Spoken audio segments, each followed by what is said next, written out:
আসসালামু আলাইকুম ওয়া রাহমাতুল্লাহ। আমরা কি আদৌ স্বাধীন ভারতে রয়েছি? আমরা কি বাংলাদেশের থেকে ভালো রয়েছি? আমার মনে হচ্ছে না আমরা বাংলাদেশ থেকে ভালো রয়েছি। ভাবছেন কেন? তাই তো হসপিটাল, ডাক্তার এবং মেয়ে চিকিৎসক হোক এবং ছেলে চিকিৎসক হোক, তারা আমাদের জনসাধারণের জন্য, তারা চিকিৎসার জন্য তাদেরকে চাকরি দেওয়া হয়, বা তারা মানুষদের সেবা করার জন্যই তারা সবসময় ব্যস্ত থাকে।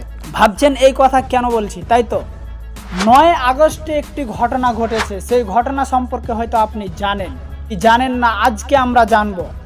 ডক্টর মমিতার সাথে একটি ঘটনা ঘটেছে। ডক্টর মমিতার সাথে কেন এইরকম ঘটনা ঘটলো, তার কি এমন দোষ ছিল, সব কিছুই জানবো। ডক্টর মমিতা ছিল একজন 31 বছর বয়সী পোস্ট গ্রাজুয়েট ট্রেনিং ডাক্তার। তার মৃতদেহ আরজিকর হসপিটালে রাত্রে পাওয়া যায় 9 আগস্টে। এই 9 আগস্ট মৃতদেহ পাওয়া গেল, কিন্তু কিভাবে? অর্ধনগ্ন হিসাবে। চলুন বিস্তারিত জানি। প্রাথমিকভাবে গ্রেপ্তার করা হলো কলকাতা পুলিশের সিভিক ভলেন্টিয়ার সঞ্জয় রায়কে, যাকে মদ্যপ অবস্থায় পাওয়া যায়। পুলিশ রিপোর্টে যখন দেখা যায়, পোস্টমর্টমে দেখা গেল মমিতার সাথে এমনই একটি নির্মমভাবে ঘটনা ঘটেছে যেটি কল্পনার বাইরে। একটি ভিডিও ভেসে এসেছে, ভিডিওটি দেখলাম যে তার পুরো শরীরের মধ্যে 113টি কামড়ের দাগ পাওয়া গেছে এবং 151 গ্রাম বীর্য পাওয়া গেছে তার যৌনাঙ্গে। তাহলে এখান থেকে কি বোঝা গেল? তাকে ধর্ষণ করা হয়েছিল, আর ধর্ষণ করার পরে এতগুলো বীর্য পাওয়া গেছে। তবে 151 গ্রামে একজনের কিন্তু বীর্য নয়। আর সঞ্জয় রায় হচ্ছে একজন কি সিভিক ভলেন্টিয়ার। তবে সে সিভিক ভলেন্টিয়ার হয়ে কিভাবে সেখানে প্রবেশ করলো, এটাও একটু জানার বিষয়। আসলে সে এমনিতেই দেখতে যেমন তেমন হলেও সে সিভিল ভলেন্টিয়ার কাজ করতে করতে মাঝে মধ্যে সেই জায়গায় যেত, অর্থাৎ আরজিকর হসপিটালে যেত। ডক্টর মমিতা সেই 8 আগস্ট রাত্রে কি করছিলেন? একটি বেডরুমে আশ্রয় নিয়েছিলেন এবং কিছু আরাম করছিলেন। সঞ্জয় তখন সেই রাত 11টার দিকে আরজিকর হসপিটালে আসেন এবং কয়েকবার সেখান থেকে ঘোরাফেরা করতে করতে সেখান থেকে চলে যায়।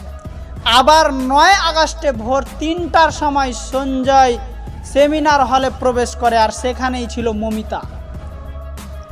আর সেখানে তার সাথে নির্মমভাবে খারাপ আচরণ করে এবং সেখানে তাকে গলা টিপে এমন শাস্তি দিয়েছিল যে তার চোখ দিয়ে রক্ত পর্যন্ত বের হয়েছিল, যৌনাঙ্গে অনেক কিছুর আঘাত করেছিল। তারপরে তার সাথে খারাপ আচরণ করে তাকে গলা টিপে হত্যা করে সেখান থেকে পালিয়ে গেছিল। তাকে ধরা হলো কিভাবে? তাকে ধরা হলো, তার গলায় ছিল একটি হেডফোন, আর হেডফোনের মাধ্যমেই তাকে ধরা হয়েছিল। এখন পর্যন্ত ধরা হয়েছে ঠিক, কিন্তু মমতা বন্দ্যোপাধ্যায় এর ব্যাপারে কি বলেছে, এর ব্যাপারে কি প্রতিজ্ঞা নিয়েছে? তাকে বলেছে যে মমিতাকে নাকি 10 লক্ষ টাকা দেবে। তো 10 লক্ষ টাকায় কি একটি মেয়ের জীবনেই সব?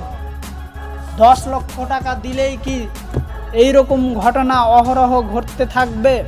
আমরা কিভাবে স্বাধীন ভারতে রয়েছি? তার জন্যই আমি প্রথমেই বললাম, আমরা কি আদৌ স্বাধীন ভারতে রয়েছি?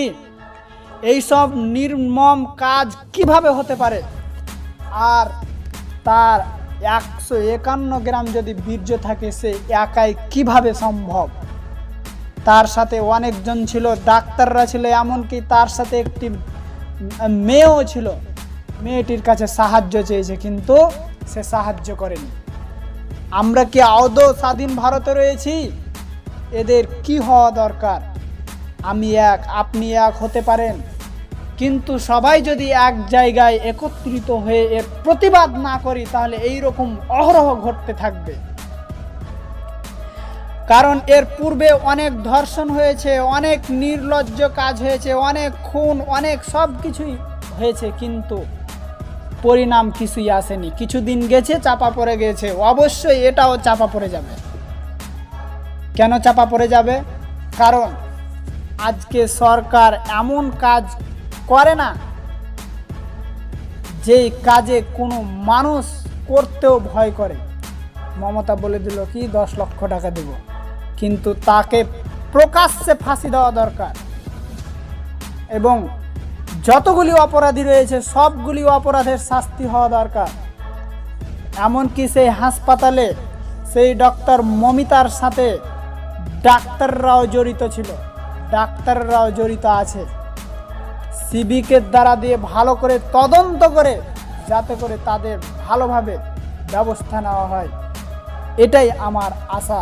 আর আপনাদেরকে বলবো ভিডিওটি অবশ্যই প্রত্যেক মানুষদের কাছে ছড়িয়ে যাতে করে এর ব্যবস্থা, সঠিক ব্যবস্থা নেওয়া হয়, এর জন্য আবেদন রাখছি। আসসালামু আলাইকুম।